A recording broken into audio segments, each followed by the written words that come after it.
Right, guys, let's talk about a controversial topic today, and that topic is spiritual demons. And when you begin to spiritually awake, pardon me, which anybody watching this channel is most likely doing, can you encounter spiritual demons?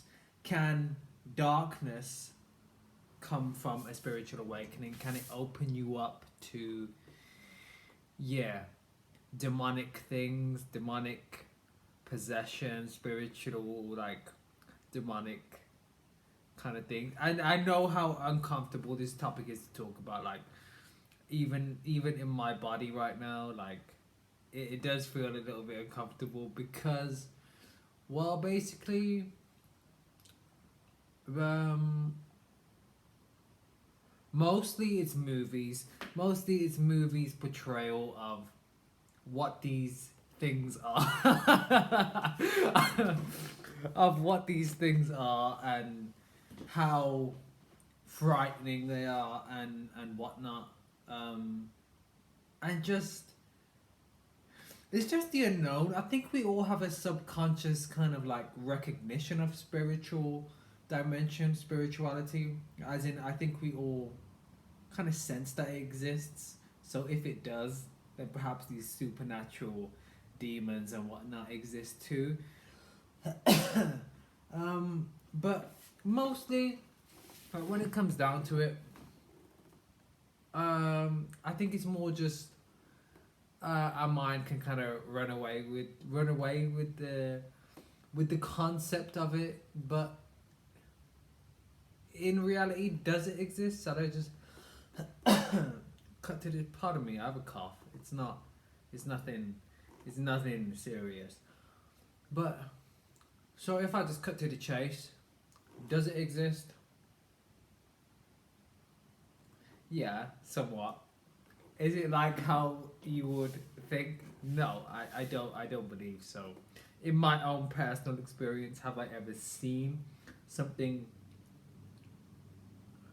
as in like a fucking face with horns and horns? No, horns and this and that.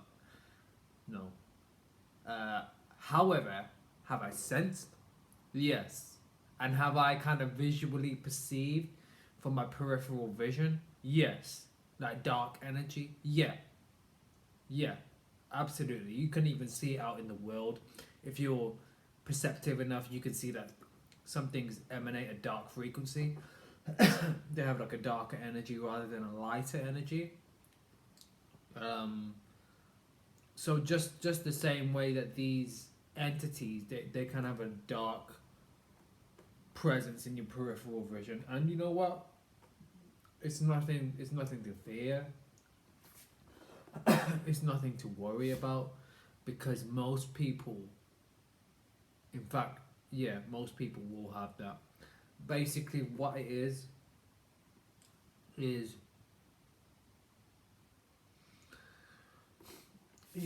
it something from another dimension, something, bear with me,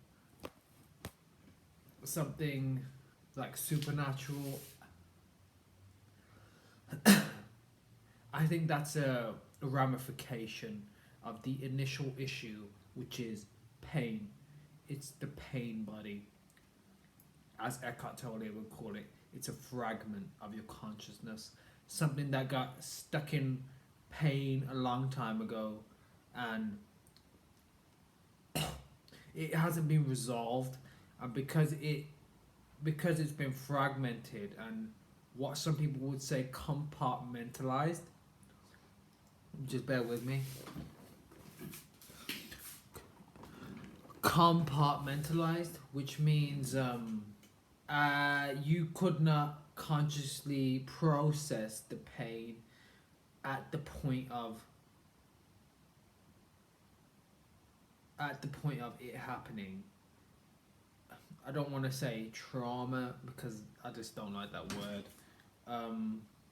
So you couldn't consciously process it as a child. So basically, what you did was, let's try and think of an example. Shall I use a personal example? All right. Um,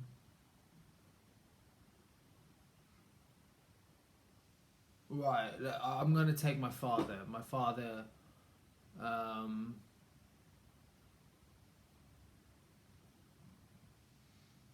he was quite abusive.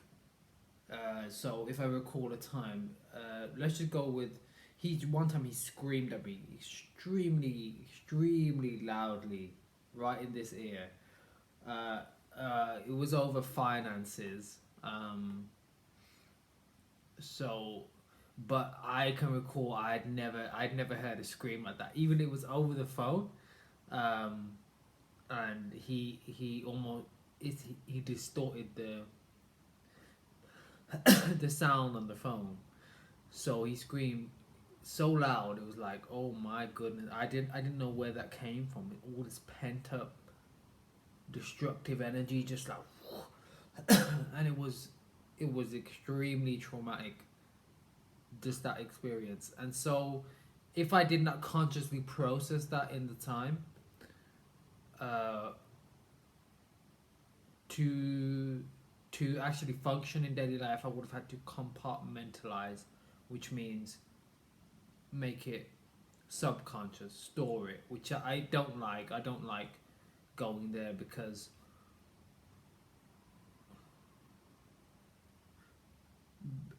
it can bring a lot of people to to their subconscious, which is good, but there it does come involve pain. It does come with pain oftentimes. So anyway, so back to the scary stuff, back to the supernatural.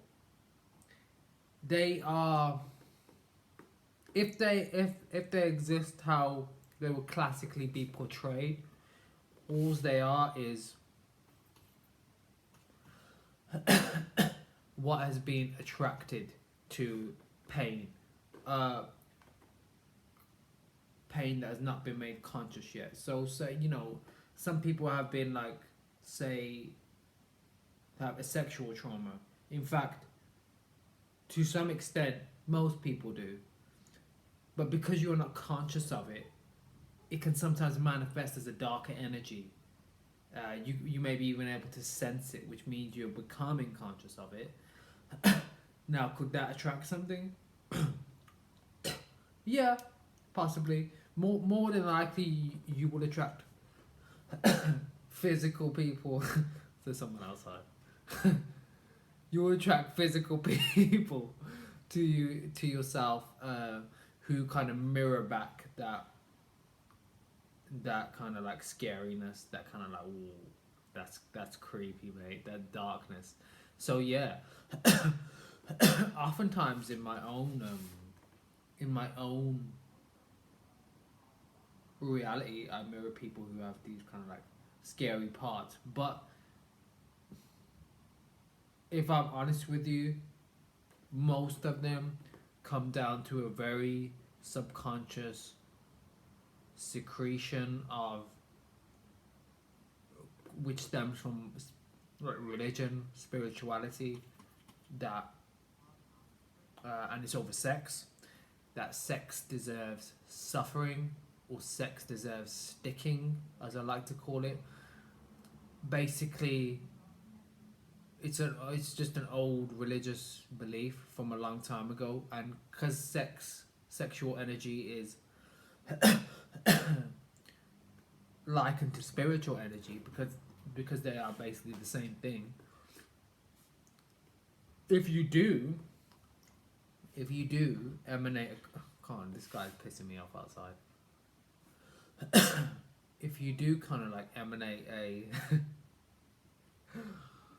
let me tell you what pisses me off about people. It's people who, in fact, it relates to what I'm talking about. It's people who have that belief that spirituality and sexuality is like deserves sticking, is deserves suffering. That kind of like mentality, which is old which is subconscious in a lot of people. If you ask them, they would say, "What are you talking about?" But you can see it in people. You can see it by if they carry a lot of like shame, if they don't really have like a sexual kind of like vibe, like a glow. I'm not talking like they're not like overtly sexual. What I'm saying is, if they look healthy, if they can look spiritually healthy, you know what I'm talking about. If you're watching this, hopefully you can look at me and think somewhat the guy somewhat has it, although not all the time, which is why I try and not cuss people for it. But you can see by people who don't regard themselves as sexually attractive, or they feel like basically they have a gripe with sex in their subconscious mind, which stems from religion, and basically that trauma, that that that sexual stickiness.